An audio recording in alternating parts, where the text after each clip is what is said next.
Korean billionaire CEO Jae-Sung Kim had closed billion-dollar deals without flinching, yet standing inside Seoul's most exclusive jewelry boutique, the small velvet box in his hand suddenly felt heavier than any contract he'd ever signed. The showroom gleamed with quiet opulence, hand-polished glass cases, soft lighting that made even the smallest diamonds look like stars. He'd chosen this boutique precisely because it was discreet. Tonight was meant to be simple. Select the perfect ring. Finalize his future. Leave with everything neatly contained in a signature blue box. But when Jae-Sung raised his eyes from the display case, the world beneath him shifted. Behind the counter stood a woman he had buried under years of acquisitions, expansions, and carefully constructed success. Amara Okafor, the only person who had ever seen him before he became someone worth seeing. Her natural hair was styled differently now, twisted elegantly instead of the free curls she once wore. She dressed in a simple black dress beneath a tailored blazer. Professional, contained, nothing like the art student with paint-stained fingers who used to laugh at his too serious expressions. And beside her, half hidden behind the counter, stood a little girl, small fingers clutching a sketchbook, dark eyes that watched him with curious caution, a child who couldn't be more than 7 or 8 years old. The air between them crystallized into something brittle and dangerous. Recognition dawned in Amar's eyes. First surprise, then something harder to define. "Welcome to Luminous Designs," she said, her voice formal. "Practice, the kind reserved for strangers." Then a flicker of acknowledgement crossed her face. "Jae-Sung." He tried to respond, but his voice had abandoned him. The little girl tugged at Amara's sleeve. "Mama," she whispered. "Who is that man?" Amara's hand moved instinctively to the child's shoulder. "An old acquaintance," she answered. Old acquaintance. Not the woman who had once believed in him when his dreams were just sketches on napkins. Not the wife who had waited up while he worked through the night. Just an old acquaintance. As if 12 years could be compressed into something that casual. Jae-Sung crouched slightly, finding a smile that felt foreign on his face. "Hello there. What's your name?" The girl pressed closer to her mother, half hiding behind her skirt. "Zara," she answered softly, clutching her sketchbook tighter. A name with weight. A name with history. A name that carried questions that lodged in his throat like broken glass. The diamonds in the case suddenly lost all meaning. None of it mattered anymore, because standing behind that counter was the only woman who had ever asked him to choose love over ambition. And now, with a ring meant for someone else burning in his palm, Jae-Sung realized he had never truly made that choice. 12 years earlier, Jae-Sung wasn't the kind of man who frequented exclusive boutiques. He was 26, ambitious beyond his means, with a startup that existed mainly in spreadsheets and pitch decks that had been rejected by 17 investors. That afternoon, Seoul had unleashed a monsoon rain that turned streets into rivers. Jae-Sung had ducked into a small tea house in Insadong, more to save his presentation materials than himself. The place was nearly empty, just an old man reading a newspaper and a young woman with a sketchbook open before her. He chose a table near the window, spreading his damp papers out to dry. The rejection letter from that morning's investor meeting had bled ink across the page, turning their polite dismissal into something that looked like a Rorschach test. He was so fixated on salvaging what he could that he didn't notice the woman approach until she placed a steaming cup beside him. "You look like you need this more than I do," she said, sliding the tea toward him. Amara wasn't conventionally beautiful in the way his mother would have approved. Her natural hair was pulled back in a loose bun, a smudge of charcoal on her cheek, hands stained with ink. But when she smiled, Jae-Sung forgot about the rain and the rejections and the fact that his bank account had dwindled to almost nothing. "I can't take your tea," he protested. "I didn't ask if you could," she replied, sitting across from him without invitation. "I said you need it." He learned she was an art student from Nigeria, studying in Seoul on scholarship, with dreams of opening her own gallery. She showed him sketches that captured Seoul from angles he'd never considered. Not the gleaming towers and neon signs, but the forgotten corners where life happened without permission. Jae-Sung told her about his software platform designed to help small businesses compete against the conglomerates. He spoke too quickly, too intensely, the way he did when pitching to investors who checked their watches while he talked. But Amara didn't check the time. She asked questions no one else had bothered to ask. Not about profit margins or market penetration, but about the people his business would help. "So you want to be Chaebol too?" she asked, using the Korean term for the family-owned conglomerates that dominated the economy. "No," he answered honestly. "I want to build something that matters." "Then you're already different," she said. They stayed until the tea house closed, then walked through streets still wet from rain, talking as if they'd known each other for years instead of hours. By the time he walked her home, Jae-Sung understood that success without someone to share it was just another form of failure. The present. In the jewelry store, time condensed into a moment stretched too thin. "How can I help you today?" Amara asked, her voice carefully modulated to reveal nothing. Jae-Sung glanced at the display case, then back at her. "I didn't know you worked here." "For 3 years now," she replied. "I'm the lead designer." Of course she was. Amara had always created beauty from nothing. Zara peered up at him from behind her mother, dark eyes curious beneath a fringe of bangs that needed trimming. "Are you one of Mama's friends?" the girl asked suddenly. "We knew each other a long time ago," Jae-Sung answered, watching Amara's face for any reaction. She gave none. "Before I was born," Zara continued, her innocence cutting through pretense. Amara placed a gentle hand on her daughter's shoulder. "Zara, why don't you sit at my desk and finish your drawer while I help this customer?" The little girl nodded and retreated to a small desk behind the counter. Jae-Sung couldn't see what she was creating, but the intensity of her concentration mirrored her mother's so perfectly that his chest tightened. "You're looking for an engagement ring," Amara stated. "All business now." Jae-Sung nodded, unable to form words that wouldn't sound like betrayal. "Congratulations," she said, the word perfectly empty.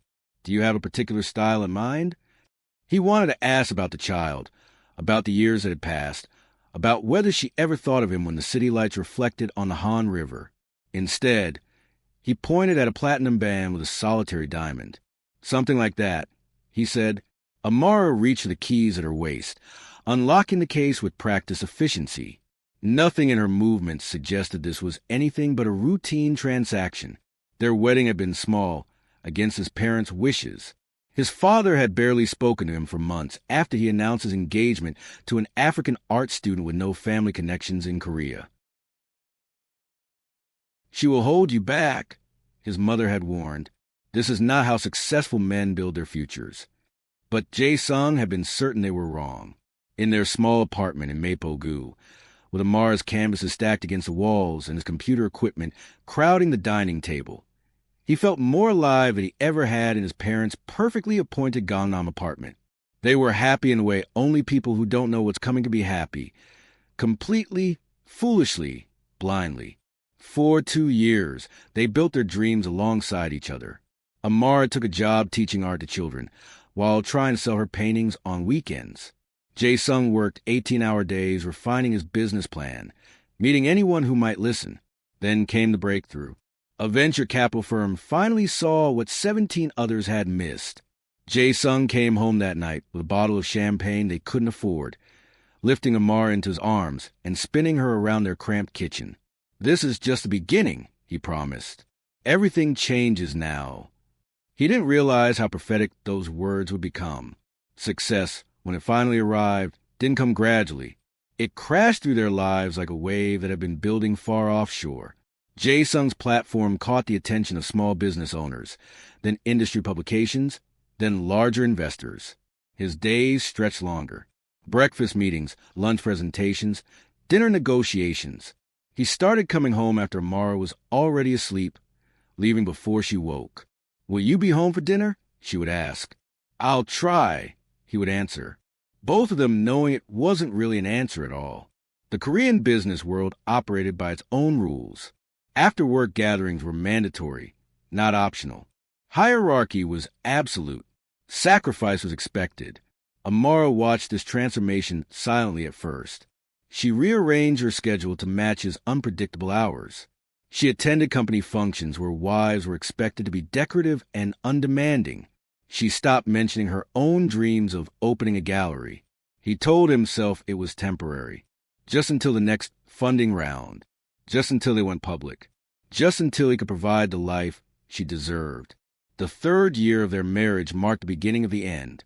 Jae-Sung's company had expanded rapidly, opening offices in 3 cities. He traveled constantly, built a team of executives, secured partnerships that transformed his startup into a legitimate competitor. Amara had stopped teaching art classes. Her canvases remained untouched in the spare room of the larger apartment they'd moved into. "Your parents called," she said one night when he returned home past midnight. "They want us to join them for your father's birthday next weekend." Jae-Sung loosened his tie, checking emails on his phone even as he responded. "I can't. I have meetings in Tokyo." "You could reschedule," she suggested. "It's important to them." He looked up, irritated. "It's important to me to close this deal. Like it was important when we missed Chuziak or your mother's surgery." The sharpness in her voice finally pulled his attention fully away from his phone. Amara stood in their kitchen, looking like a stranger in her own home. "What do you want from me?" he asked. "You know what I'm building." "I know what you're losing while you build it," she answered quietly. The promotion came on a Tuesday in spring. Jae-Sung was offered the chance to oversee international expansion, starting with Singapore, then Hong Kong. It meant relocating for at least 2 years. He came home that night energized, talking rapidly about opportunities in markets and potential. Amara listened silently, sitting at their dining table with hands folded neatly in her lap. When he finally paused for breath, she asked only one question. "When do we leave?" Jae-Sung stopped mid-sentence. Amara, this isn't a family relocation. I'll be traveling constantly, working around the clock. So I stay here alone for 2 more years. Her voice was flat. "It's the opportunity of a lifetime," he insisted. She looked at him, really looked at him as if seeing him clearly for the first time in years. "Us? There's no us anymore, Jae-Sung. There's your company, your success, your future. I'm just a wife who waits at home for a husband who stopped coming back years ago." "That's not fair," he snapped. "A future that never arrives." She stood, smoothing her skirt with trembling hands. "I can't do this anymore." "What are you saying?" he demanded, though he already knew. "I'm saying I want a divorce." She left the next morning while he was in a breakfast meeting. He refused to cancel. On the dining table lay a simple note. "I hope you find what you're looking for. I need to find what I've lost." He signed the divorce papers without contest and boarded a plane to Singapore 3 weeks later. Success continued its relentless expansion. His company went public. His name appeared on lists of influential business leaders, and none of it filled the silence that followed him from one empty space to another. Back to now. In the jewelry store, Jae-Sung returned to the counter, where the rings still waited on their velvet tray. "They're beautiful," he said, meaning it. "You designed these?" She nodded. "Most of our signature collection." "I always knew you would create something extraordinary," he said softly. A flicker of something crossed her face. "Did you find what you were looking for?" she asked, deliberately referring to the rings. He pointed to the middle ring. "May I see this one closer?" She lifted it carefully, holding it out without allowing their fingers to touch. The diamond caught the light, throwing fractured rainbows across the counter. "It's flawless," he said. "Nothing is flawless," Amar replied. "That's what makes it interesting." From her desk, Zara watched them with unfiltered curiosity. "Your daughter," he began carefully. "She has your talent." Amara's eyes softened when she looked toward Zara. She sees things differently. It makes life challenging sometimes, but her mind is remarkable. There was something in the way she said it that triggered recognition in Jae-Sung. He looked at the child again, noting the intense focus, the methodical organization of her pencils. "She's like me," he said quietly. Amara didn't confirm or deny it. She simply met his gaze steadily. "She is exactly who she is meant to be." He started. "Yes," she interrupted, keeping her voice low. "After," 1,000 questions crowded his throat. But the luxury store was no place for the conversation they needed to have. "Amara, She shook her head once, decisively. "Not here. Not now." He nodded, understanding. This moment wasn't about them. "The ring," he said. "I'll take it." Amara's expression remained carefully neutral as she reached for the jeweler's box, placing the ring in its satin nest. "I'll prepare the paperwork," she said. Jae-Sung stood motionless, thinking about the woman waiting for him at home, the sophisticated gallery owner whose social connections and flawless appearance complemented his corporate image perfectly. A woman. He had never once looked at the way he was looking at Amara now. Zara had abandoned her desk and now stood beside her mother. "Will your girlfriend like it?" she asked, staring at the box. Jae-Sung looked at the child and found he couldn't lie to her. "I don't know," he answered honestly. Amara glanced at him sharply, surprise briefly breaking through her professional mask. Jae-Sung reached for his wallet, then stopped. The entire transaction suddenly felt wrong. "I need to think about this," he said abruptly. Amara paused. "Of course. We can hold it for 48 hours if you'd like." "No," he said more decisively. "I mean, thank you, but I need to reconsider more than just the ring." Understanding dawned in her eyes, followed quickly by weariness. She had seen this version of him before, the one who made impulsive decisions based on emotions that wouldn't last. "As you wish," she said formally. "Is there anything else I can help you with today?" "Could I see you outside of here?" he asked. The request hung between them, fragile and dangerous. "Why?" she asked, direct as always. "Because I'd like to know you again," he answered truthfully. "Both of you." She studied him with the careful assessment of someone who had learned the hard way that intentions weren't enough. "We're not an opportunity to be acquired, Jae-Sung." The words stung precisely because they exposed how he had approached everything in his life. "I know," he said quietly. "I'm not asking for anything except a chance to talk." Amara glanced down at Zara. Whatever she saw in her daughter's face seemed to influence her decision. "There's a park near our apartment," she said finally. "Zara goes there after school most days when the weather is good." It was an invitation exactly, more like a door left slightly ajar. "Thank you," he said simply. "Goodbye, Jae-Sung." He turned to leave, stopping briefly to address Zara. "It was nice meeting you. Your drawings are wonderful." The girl smiled, a quick, bright expression that transformed her serious face. "Goodbye, Jae-Sung," says I. As he walked out of the store, leaving the ring and all it represented behind, Jae-Sung felt lighter than he had in years. The park.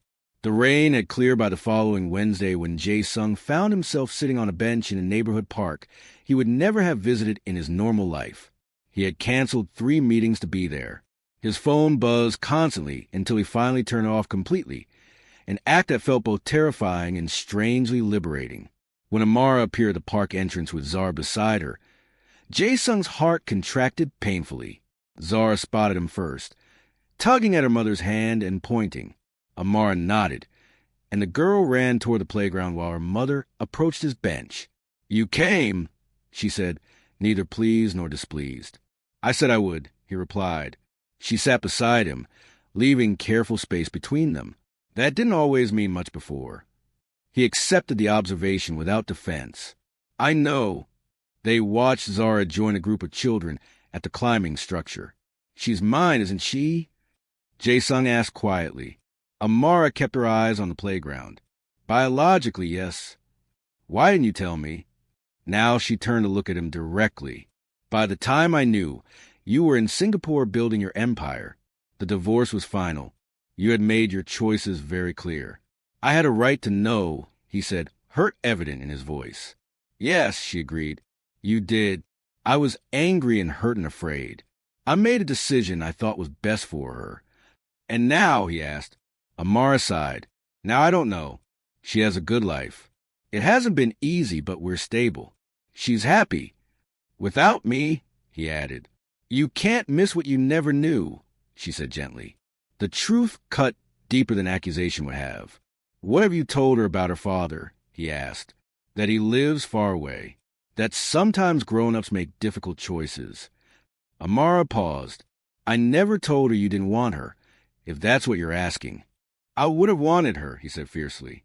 "If I'd known." Amara's expression softened slightly. "Would you have, really? Would you have given up Singapore and Hong Kong and everything else you were building. I don't know, he finally admitted, but I'd like the chance to know her now. Amara watched Zara, climbing higher. It's not that simple. She's not a project you can start and stop when it's convenient. Children need consistency.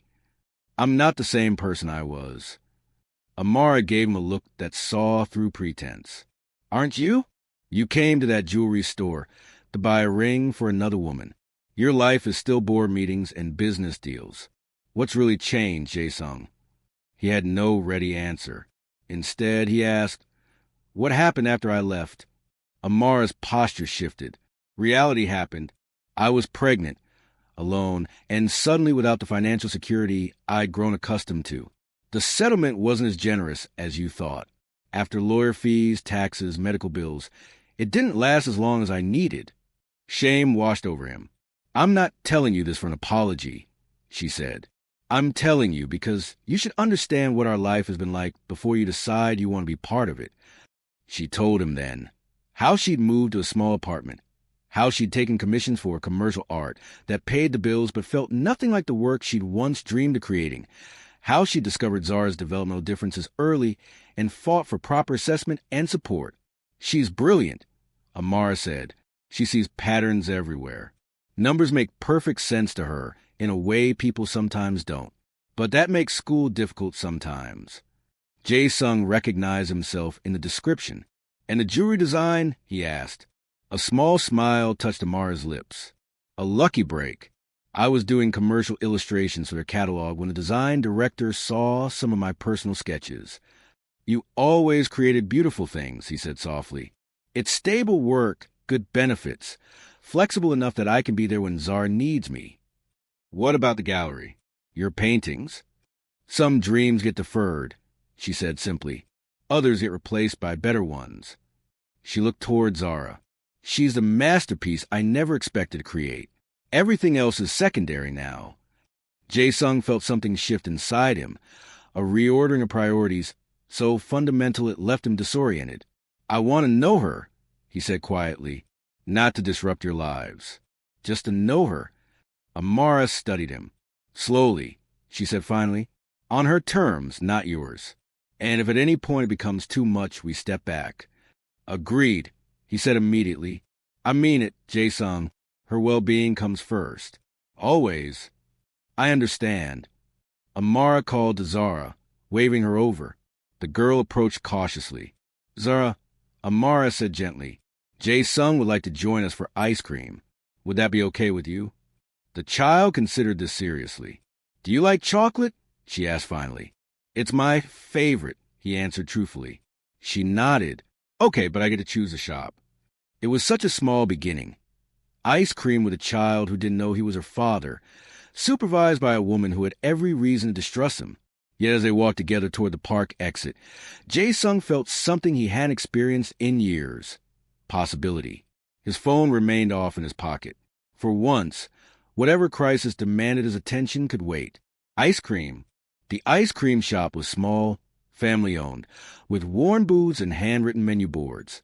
Zara selected a table by the window, arranging napkins with precise movements before sitting down. Do you like your job? She asked suddenly.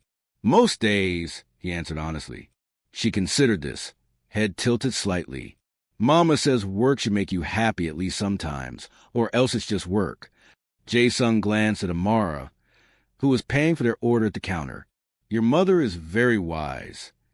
Are you happy? Zara continued. The question landed with unexpected weight. Jae-Sung had been called successful, influential, brilliant, but he couldn't remember the last time anyone had asked about his happiness. I'm working on it, he said finally. Zara nodded, as if this were a perfectly reasonable answer. Me too. When Amara returned with their ice cream, she sat across from him, and for a moment, just a fleeting moment, it felt like the beginning of something new, not a return to what they'd had, but perhaps the start of something better.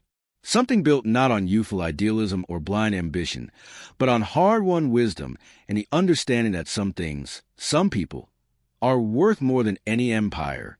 Jae-Sung watched Zara carefully eating her chocolate ice cream, her movements deliberate and methodical, and realized that true wealth wasn't measured in bank accounts or business deals. It was measured in moments like this.